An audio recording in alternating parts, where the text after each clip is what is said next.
Olá, meu nome é Rafael, este é o Cresça em 10 Minutos e o nosso tema de hoje é a Ceia do Senhor. Pode soltar a vinheta.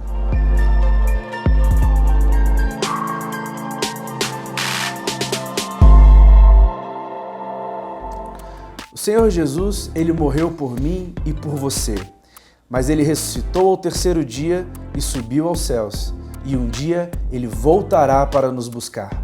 É sobre isso a ceia do Senhor. É uma celebração onde nós, em comunhão com os nossos irmãos, podemos relembrar tudo aquilo que Ele fez por nós, a sua vinda, o seu ministério, a sua entrega voluntária em favor de nós, se fazendo pecado por nós para nos salvar, a sua ressurreição e a sua promessa de que um dia Ele virá nos buscar. A ceia, ela foi instituída pelo Senhor Jesus e ela é relatada nos Evangelhos e em 1 Coríntios. E esse é o primeiro texto que nós vamos observar em Marcos, capítulo 14, a partir do verso 22.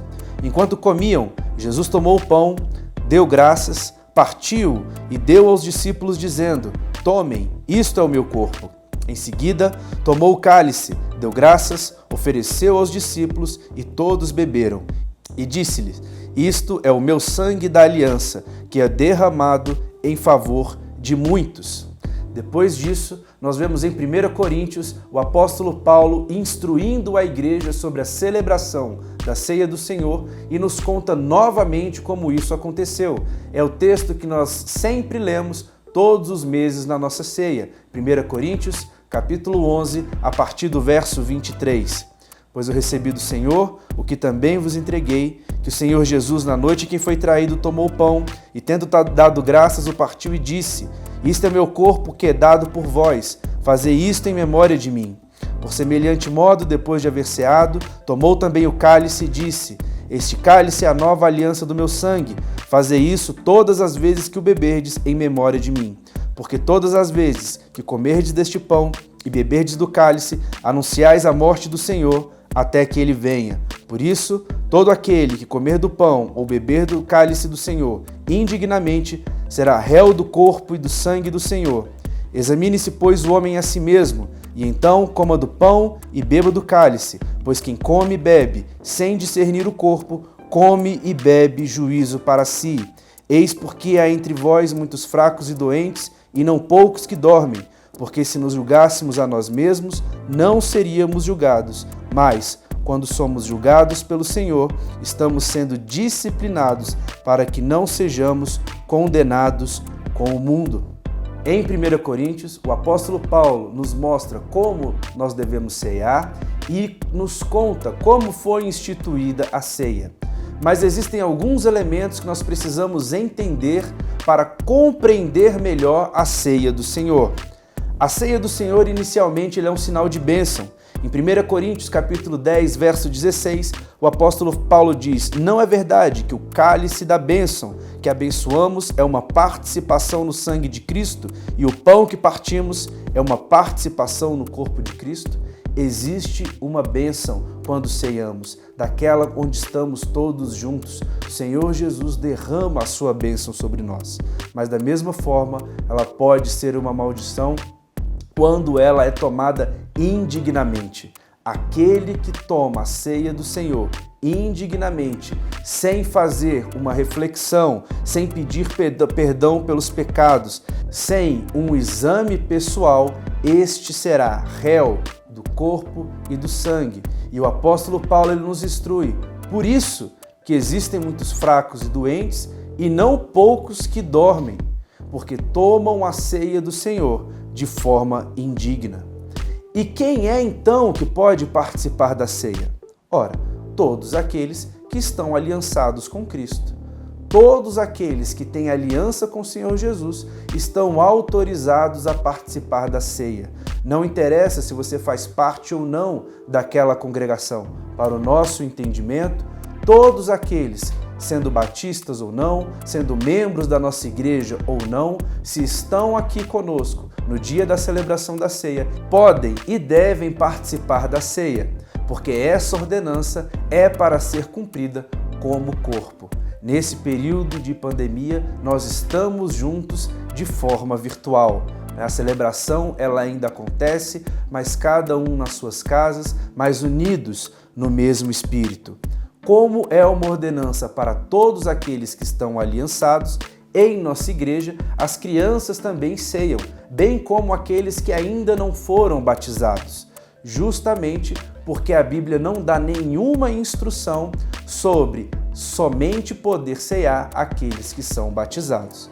Por isso, mesmo sem a confirmação do batismo, nós podemos cear, bem como as crianças, até porque nós teremos ceia todos os meses, periodicamente. E esta criança, ao longo do tempo, ela vai tomar um conhecimento completo do que significa a ceia, ao passo que o batismo é feito uma vez só. Por isso, esperamos a criança ter um entendimento melhor sobre o que é o batismo e aí sim cumprir esta outra ordenança. Mas nada impede que ela tome a ceia junto conosco. E onde a ceia do Senhor é celebrada? Em comunhão. Não existe um local específico para ceiar.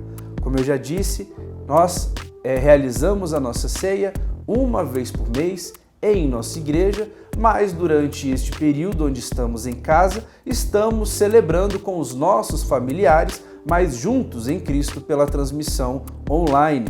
Inclusive, se você não tem acompanhado, eu quero te encorajar a assistir e participar e cultuar a Deus junto conosco ao longo dos nossos cultos, que são disponibilizados pelo YouTube.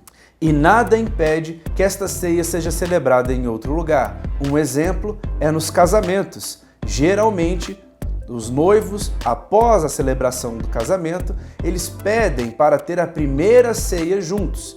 E durante a cerimônia, eles tomam a ceia do Senhor. Então não existe nenhuma proibição ou nenhuma limitação de local. E como devemos proceder com a ceia? Como devemos ceiar? Inicialmente, com os elementos. O Senhor Jesus nos entrega o pão e o vinho, mostrando que o pão é a sua carne e o vinho é o seu sangue. Aqui na nossa igreja, tomamos o suco de uva no cálice e o pão que é distribuído.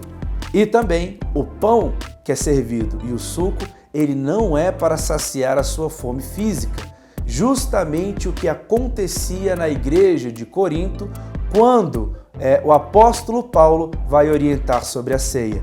No início do capítulo 11 ele diz assim: quando vocês se reúnem, não é para comer a ceia do Senhor, porque cada um come sua própria ceia sem esperar pelos outros. Assim, enquanto um fica com fome, o outro se embriaga. E depois, ao final desta orientação, o apóstolo Paulo diz, no verso 34, se alguém estiver com fome, coma em casa, para que quando vocês se reunirem, isso não resulte em condenação.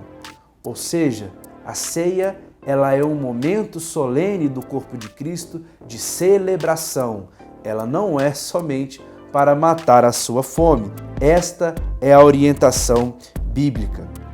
A igreja se reúne. Existe a distribuição dos elementos. Após a distribuição dos elementos, o nosso pastor vai nos instruir a recebermos o corpo e o sangue de Cristo, onde nós comemos e bebemos. Em nossa igreja, nós temos o costume de trocar o cálice entre os nossos irmãos como sinal de comunhão e ainda com uma palavra de bênção, demonstrando a unidade do corpo de Cristo. E esse é um panorama geral sobre a ceia do Senhor. Ele é muito mais do que somente mais um dia, mais um culto, onde nós tomamos um cálice e comemos um pedaço de pão. É uma celebração em unidade de tudo aquilo que o Senhor Jesus fez por nós e na esperança que Ele breve irá nos buscar. E esse foi o Cresça em 10 Minutos. A partir da próxima semana, nós vamos começar uma nova série com o nome Jesus. Não perca! Compartilhe com seus amigos, com seus irmãos e até a próxima.